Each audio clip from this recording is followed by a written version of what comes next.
जहाँ बात महीने की हो तो वैशाख मास किसी परिचय का मोहताज नहीं। वैशाख मास को महीनों का राजा भी कहते हैं, यानी कि वैशाख मास महीनों में सबसे पवित्र महीना माना जाता है। पुराणों में भी दान पुण्य, धर्म तथा मोक्ष के लिए वैशाख मास को सबसे उत्तम महीना माना है। नित्य नियम से वैशाख मास स्नान करने से हमें घर बैठे ही गंगा स्नान के बराबर पुण्य की प्राप्ति होती है। तो अब हम करते हैं श्री वैशाख महात्म्य की कथा शुरू। अतः आप बड़े प्रेम व श्रद्धा के साथ श्री वैशाख मास महात्म्य के अध्याय का श्रवण करें। बोलो श्री विष्णु भगवान की जय। बोलो श्री वैशाख मास महात्म्य की जय। ओम कृष्णाय वासुदेवाय हरिये परमात्मने प्रणतः क्लेश नाशाय गोविंदाय नमो नमः। हे परम पिता परमेश्वर, जगत के स्वामी, सृष्टि के पालनहार, वासुदेव के पुत्र, हे कृष्ण, आपके स्मरण मात्र से सभी प्रकार के कलह और क्लेश का नाश होता है। ऐसे भगवान श्री गोविंद को मेरा साक्षात दंडवत प्रणाम, बारंबार प्रणाम।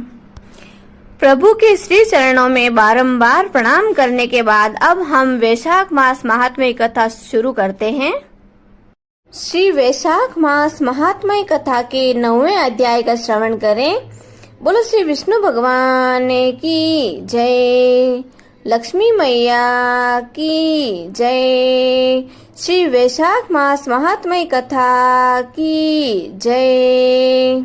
श्री वैशाख मास महात्म्य कथा के 9वें अध्याय का श्रवण करते हैं। इतनी कथा सुनकर मिथिलेश ने पूछा कि हे ब्राह्मण, इक्ष्वाकु वंश के राजा ने जल और अन्न का दान नहीं किया, इसी से वह चातक और छिपकली की तथा साधु महात्माओं की सेवा न करने के कारण गिद्ध की योनि में आया। परंतु आपने बतलाया कि वह 7 जन्म तक कुत्ते की योनि में आया था। उसने केवल संत महात्माओं की सेवा नहीं की थी, सो उसका फल उसको न मिला। उसने किसी को कष्ट भी तो नहीं दिया था, सो बिना कारण ही उसको कुत्ते की योनि क्यों मिली? इसका मुझको संशय है। कृपा करके आप मेरी शंका का समाधान करिए। राजा के ऐसे प्रश्न सुनकर महायशस्वी श्रुतिदेव ने कहा, तुम धन्य हो राजन। हे राजन, जो तुमने ऐसा धार्मिक प्रश्न किया, सो मैं अब तुम्हारे संशय का समाधान करता हूँ। यह वार्ता शिवजी ने कैलाश पर्वत पर श्री पार्वती जी से कही थी। सब लोकों की रचनाकार उनको लोक और परलोक 2 प्रकार की स्थिति बताई और इनकी स्थिति के निमित्त 3 भेद बताए। जल सेवा, अन्न सेवा और औषधि सेवा। ये तीनों इस लोक की स्थिति के हेतु हैं तथा साधु सेवा, विष्णु पूजा और धर्म ये तीनों परलौकिक स्थिति के हेतु हैं। जैसे ऐहिक कर्म से धन संपत्ति आदि प्राप्त हो सकते हैं, वैसे ही पारलौकिक क्रियाएं कभी कभी दुख का कारण भी हो जाती है। जैसे यहाँ पर एक पुराना इतिहास कहते हैं। एक समय दक्ष प्रजापति महादेव जी को यज्ञ में बुलाने के लिए कैलाश पर्वत पर गए। तब उनको आए देखकर श्री महादेव जी खड़े नहीं हुए थे, क्योंकि शिवजी ने सोचा कि मैं तो सनातन हूँ और सब देवता यज्ञ का भाग लेने वाले सेवक के समान है। इसलिए स्वामी का सेवक के आने पर, पति का पत्नी के आने पर तथा गुरु का शिष्य के आने पर उठकर खड़ा होना आवश्यक नहीं है। यही सब शास्त्रों का मत है। जिसमें बल, दान, तप और शांति अधिक रहती है वही गुरु है। जो स्वामी अपने सेवकों के लिए उठते हैं उनकी आयु, धन और यश तत्काल नष्ट हो जाते हैं। इसलिए यह मेरा प्रिय ससुर है। इसीलिए दक्ष प्रजापति की भलाई के लिए भोलेनाथ अपने स्थान से उठकर खड़े नहीं हुए। यह देखकर दक्ष प्रजापति को अत्यंत क्रोध आ गया और उनके सामने ही उनकी निंदा करने लगा। क्या कहता है, जो ध्यान से सुनिए। दक्ष प्रजापति कहता है कि देखो इस दरिद्री को बड़ा अहंकार हो गया है। इसका धन केवल एक बूढ़ा बैल है जिस पर केवल चर्म ही रह गया है। इस बैल पर चमड़े के अलावा और क्या हो सकता है। कपाल की हड्डी धारण करता है। पाखंडी, अहंकारी, महा अपवित्र, किसी का शुभ कार्य न करने वाला, दरिद्रता के मारे शीत से दुखित होकर हाथी का चर्म ओढ़ने वाले, शमशान जिसका घर है, सर्पों का आभूषण रखता है, न इसमें धीरज है न ज्ञान है, भस्मासुर के डर के मारे दूर भाग गया, भूत प्रेत आदि का संग करता है, किसी भी मनुष्य का संग करने के योग्य नहीं है, इसलिए भूतों को अपने संग रखता है। इसके कुल का कुछ पता तक नहीं है। दुरात्मा नारद ने ब्रह्मा से इसकी बड़ाई की थी, जिससे मैंने अपनी सती का विवाह इस दरिद्री के साथ कर दिया। जैसे कुम्हार का घड़ा चांडाल के घर पहुंचने से किसी का नहीं रहता, वैसे ही मेरी कन्या का मुझसे कोई प्रयोजन ही नहीं है। इस प्रकार दक्ष प्रजापति भगवान शंकर और सती को यज्ञ का निमंत्रण न देकर और कुवाक्य कहकर चला गया और यज्ञ स्थान में ऋषियों और मुनियों को साथ लेकर विधि पूर्वक यज्ञ करने लगा। इस यज्ञ में ब्रह्मा और विष्णु भी नहीं आए थे, क्योंकि जब भोलेनाथ वहां पर नहीं है तो ब्रह्मा और विष्णु नहीं आए, परंतु सिद्ध चारण, गंधर्व, यक्ष, राक्षस, किन्नर और सब देवता यज्ञ में आए। सती को भी यह लालसा उत्पन्न हुई कि किसी प्रकार यज्ञ का उत्साह देखूं और अपने संबंधियों से मिलूं। महादेव जी के रोकने पर भी वह न मानी और जाने का निश्चय कर बैठी। शिवजी ने कहा कि हे भद्रे, दक्ष सदैव सभा में बैठकर मेरी निंदा करता है, वह तुमसे सहन नहीं होगी, क्योंकि तुम मेरे बारे में की हुई बुराई को, कुवाक्यों को सहन नहीं कर सकोगी और तुम अवश्य ही अपने शरीर का त्याग कर दोगी। अतएव तुम अपने पिता के घर मत जाओ, इसमें कल्याण नहीं है। इस प्रकार भोलेनाथ के समझाने पर भी सती नहीं मानी और चुपचाप पिता के घर के लिए चल दी। तब पीछे जाकर नंदी ने उनको अपनी पीठ पर बिठा लिया और कितने ही भूत प्रेत आदि उनके संग हो गए। जब वह अपने पिता के महल में पहुंची तो किसी ने भी उनके साथ कोई बातचीत तक नहीं की।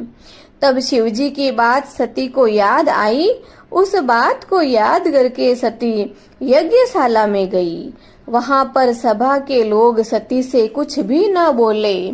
सती चुपचाप वहां खड़ी रही और रुद्र की आहुति तक पिता की चेष्टा करती रही।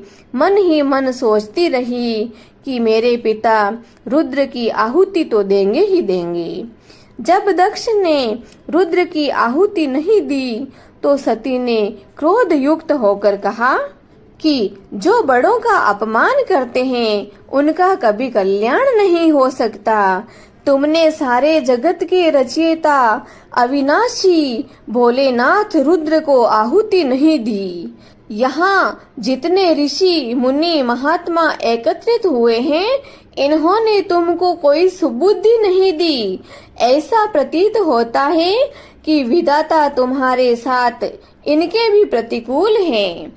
जब सती यह वचन कह रही थी तो पूषा देवता मुंह फाड़कर हंसने लगे और कर्महीन भृगु दाढ़ी और मूंछ फड़काने लगा।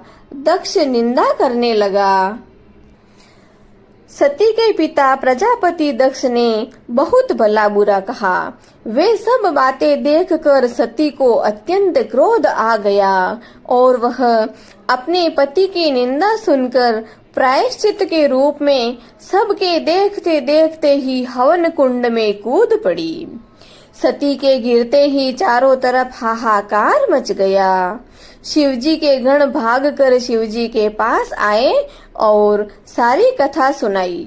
रुद्रावतार भगवान महादेव ने कालांतर रूप हो क्रोध से अपनी जटा उखाड़कर पृथ्वी में दे मारी, जिससे बड़ा बलवान महाकाय वीरभद्र उत्पन्न हुआ।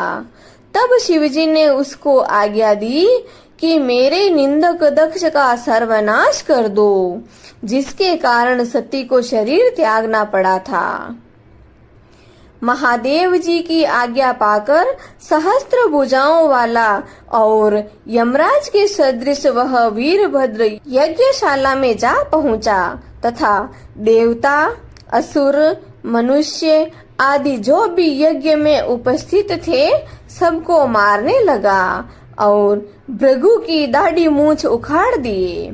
जिसने जो अंग भड़काया था वीरभद्र ने उसका वही अंग उखाड़कर फेंक दिया।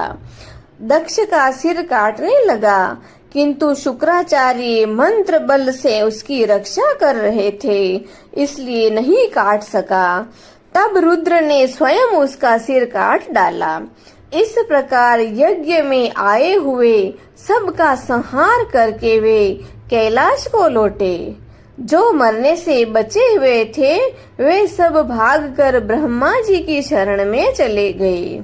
ब्रह्मा जी उनको साथ लेकर कैलाश में गए और वहां जाकर अनेक प्रकार से समझा बुझाकर श्री महादेव जी को शांत करवाया। फिर महादेव जी को साथ लेकर यज्ञशाला में पहुँचे। यज्ञ में जो मारे गए थे उनको जीवन दान दिया और महादेव जी ने दक्ष के धड़ पर बकरे का सिर रख दिया, जिससे आज तक उनके उपासक दक्ष को उनकी प्रसन्नता के लिए बम बम बम करते हैं। भृगु जी के मुख पर बकरे की दाढ़ी लगा दी, पूषा के दांत लगाए, उससे कह दिया कि वह पीस कर खा लिया करेगा। इस प्रकार सबको अंग सहित किया गया और दक्ष पूर्ववत यज्ञ करने लगा। यज्ञ संपूर्ण होने पर सब देवता अपने अपने स्थान को चले गए। इति श्री वैशाख मास महात्म्य कथा नवम अध्याय संपूर्णम। बोलो श्री विष्णु भगवान की जय, लक्ष्मी मैया की जय, शिव शक्ति भोलेनाथ पार्वती की जय। श्री वैशाख मास महात्म्य कथा के 10वें अध्याय का श्रवण करें। श्री शिवजी महाराज ने ब्रह्मचर्य व्रत धारण कर लिया। गंगा तट पर वृक्ष के नीचे तप करने लगे। दक्ष की पुत्री पतिव्रता सती ने राजा हिमालय के घर उसकी पत्नी मेनका के गर्भ से जन्म लिया तथा वहीं पर उनका पालन पोषण होने लगा। इसी समय ताड़कासुर नाम का एक राक्षस उत्पन्न हुआ, जिसने ब्रह्मा जी से यह वरदान पा लिया था कि वह देवता, राक्षस, नाग व मनुष्य किसी से भी नहीं मरेगा, परंतु रुद्र भगवान के पुत्र से तेरी मृत्यु होगी। राक्षस ने सोचा कि जब शिव के स्त्री ही नहीं होगी तो पुत्र कहाँ से होगा, फिर मृत्यु कैसे हो सकती है। इस कारण कह दिया कि तथास्तु। ऐसा वर पाकर ताड़कासुर ने सबको दुख कष्ट देना आरंभ कर दिया। देवताओं को अपना दास बना लिया और देवांगनाओं को दासी बना लिया। इस प्रकार जब देवता अत्यंत दुखी हो गए तो वे ब्रह्मा जी के पास पहुँचे। ब्रह्मा जी ने उनके दुख को सुनकर कहा कि वर देते समय हमने उस राक्षस को कहा था कि उसकी मृत्यु शिव के पुत्र के हाथ से लिखी है, अतः शिवाय रुद्र के पुत्र के उसकी मृत्यु और किसी के पास नहीं है, किसी उपाय से नहीं हो सकती। शिवजी की स्त्री सती ने दक्ष के यज्ञ में अपने प्राण त्याग दिए तो तब उसने पार्वती के रूप में हिमालय के घर जन्म लिया है, परंतु रुद्र भगवान हिमालय के शिखर पर घोर तपस्या कर रहे हैं। सो ऐसा उपाय करना चाहिए जिससे रुद्र का पार्वती के साथ पाणी ग्रहण हो जाए। तब सब देवताओं ने इंद्र सहित अमरावतीपुरी में जाकर गुरु बृहस्पति जी से सलाह ली और फिर इंद्र ने अपने कार्य की सिद्धि के लिए नारद तथा कामदेव को बुलाया तथा उनसे कहा कि वह हिमालय के घर जाकर उनको समझावे कि पहले जन्म में दक्ष की पुत्री श्री शिवजी की पत्नी अब पार्वती के रूप में तुम्हारी पुत्री है। सती के वियोग में श्री महादेव जी तुम्हारे शिखर पर तपस्या कर रहे हैं, इसलिए तुम अपनी कन्या का विवाह उनसे कर दो जिससे वहां जाकर उनकी सेवा कर सके। महादेव ही तुम्हारी पुत्री के पति होंगे। इंद्र की आज्ञा पाकर नारद जी को जैसा समझाया था वैसा ही करने के लिए चले गए और फिर इंद्र ने कामदेव को बुलाया कि सब देवताओं के हित के लिए तुम बसंत ऋतु के सहित तपोवन में जहाँ रुद्र तपस्या कर रहे हैं वहां जाओ और वहां पर बसंत का विस्तार करो तथा जब पार्वती जी वहां पहुंच जाए तब धनुष चढ़ाकर ऐसा बाण मारो कि शिवजी मोहित हो जाएं।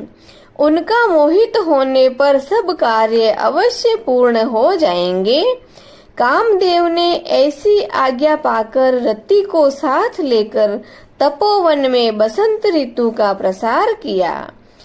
एक समय श्री महादेव जी के पास उनकी सेवा करने के लिए पार्वती जी बैठी हुई थी कि तभी कामदेव ने पीछे की तरफ से वृक्ष की ओट में होकर शिव को बाण मारा तो शिवजी का मन चलायमान हो गया। कामदेव दूसरा बाण चलाने ही वाला था कि शिव को यह विचार उत्पन्न हुआ कि उनके मन को चंचल होने का क्या कारण है, और जब उन्होंने चारों तरफ देखा तो कामदेव दिखाई दिया। भगवान भोलेनाथ ने क्रोध से अपने मस्तक से तीसरा नेत्र खोला तो उसमें से ऐसी अग्नि उत्पन्न हुई जिससे सारा संसार भयभीत हो गया तथा उस अग्नि से धनुष सहित कामदेव भस्म हो गया। बसंत और रति भी भयभीत होकर भाग गए तथा पार्वती जी भी एक ओर डरकर दूर जाकर खड़ी हुई। तब स्त्री की निकटता दूर करने के लिए महादेव जी भी अंतर ध्यान हो गए। हित के सिद्ध करने वाले देवताओं का कार्य सफल न हुआ किंतु उल्टा अनर्थ हो गया। जो कोई साधुओं से दुष्टता करता है उसके साथ ऐसा ही होता है। इसी प्रकार वह इक्ष्वाकु वंश का राजा भी साधुओं को अप्रिय था क्योंकि वह भली भांति साधुओं की सेवा नहीं किया करता था। इसलिए उसने महान दुख भोगे और बुरी से बुरी योनि में जन्म लिया एवं 7 जन्म तक कुत्ते की योनि में रहा। इसी प्रकार कामदेव ने शिवजी का अप्रिय करने से दुख उठाया था। इति श्री वैशाख मास महात्म्य कथा का 10वां अध्याय संपूर्णम। बोलो श्री विष्णु भगवान की जय, लक्ष्मी मैया की जय, भगवान श्री भोलेनाथ और माँ पार्वती की जय, श्री वैशाख मास महात्म्य कथा की जय। अब हम जगत के पालनहार प्रभु की आरती करते हैं। हरि ओम। शांताकारं भुजगशयनं पद्मनाभं सुरेशं विश्वाधारं गगनसदृशं मेघवर्णं शुभांगं लक्ष्मीकान्तं कमलनयनं योगिभिर्ध्यानगम्यं वन्दे विष्णु भवभयहरं सर्वलोकैकनाथम्। ओम जय जगदीश हरे स्वामी, जय जगदीश हरे। भक्त जनों के संकट, दास जनों के संकट क्षण में दूर करे। ओम जय जगदीश हरे। जो ध्यावे फल पावे, दुख बिन से मन का। ओ प्रभु दुख बिन से मन का। सुख संपत्ति घरे आवे, सुख संपत्ति घरे आवे, कष्ट मिटे तन का। ओम जय जगदीश हरे। मात पिता तुम मेरे, शरण गहूँ किसे की। ओ स्वामी शरण गहूँ किसे की। तुम बिन और न दूजा, आप बिन और न दूजा। मैं आस करूं जिसे की। ओम जय जगदीश हरे। तुम पूर्ण परमात्मा, तुम अंतर्यामी। ओ प्रभु तुम अंतर्यामी। पार ब्रह्म परमेश्वर, पार ब्रह्म परमेश्वर, तुम सबके स्वामी। ओम जय जगदीश हरे। तुम करुणा के सागर, तुम पालन करता। ओ स्वामी आप पालन करता। मैं मूर्ख खल कामी, मैं सेवक आप स्वामी। कृपा करो भरता। ओम जय जगदीश हरे। तुम हो एक अगोचर, सबके प्राणपति। ओ प्रभु सबके प्राणपति। किस विध मिलो दयामय, किस विध मिलो कृपामय। आपको मैं कुमति। ओम जय जगदीश हरे।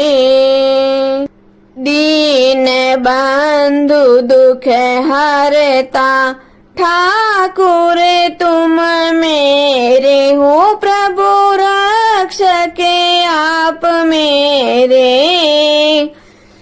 करुणा हाथ बढ़ाओ, श्रद्धा प्रेम बढ़ाओ। द्वार पड़ा तेरे। ओम जय जगदीश हरे। विषय विकार मिटाओ पाप हरो देवा। हो स्वामी कष्ट हरो देवा। सदा भक्ति बढ़ाओ करुणा प्रेम बढ़ाओ संतन की सेवा। ओम जय जगदीश हरे। तन मन धन सब कुछ है तेरा। हो स्वामी सब कुछ है तेरा। तेरा तुझको अर्पण आपका आपको अर्पण क्या लागे मेरा। ओम जय जगदीश हरे। श्री जगदीश स्वामी जी की आरती जो कोई नर नारी गावे। हो जारा पाप परा जावे। जारे घर लक्ष्मी जी आवे। हो जारे नवनिध होई जावे। हो जारा दुख दारिद्र जावे। हो जारे सुख संपत्ति आवे। होवे तो भक्ति मुक्ति पावे। कहत शिवानंद स्वामी रटते भोलानंद स्वामी मनवांचित फल पावे। ओम जय जगदीश हरे। ओम जय जगदीश हरे। ओ स्वामी जय जगदीश हरे। ओ प्रभु जय जगदीश हरे। भक्त जनों के संकट दास जनों के संकट क्षण में दूर करे दाता पल में दूर करे। ओम जय जगदीश हरे। बोले श्री विष्णु भगवान की जय। श्री वैशाख मास महात्म्य कथा की जय। आज के आनंद की जय। जय श्री कृष्णा जी। राधे राधे।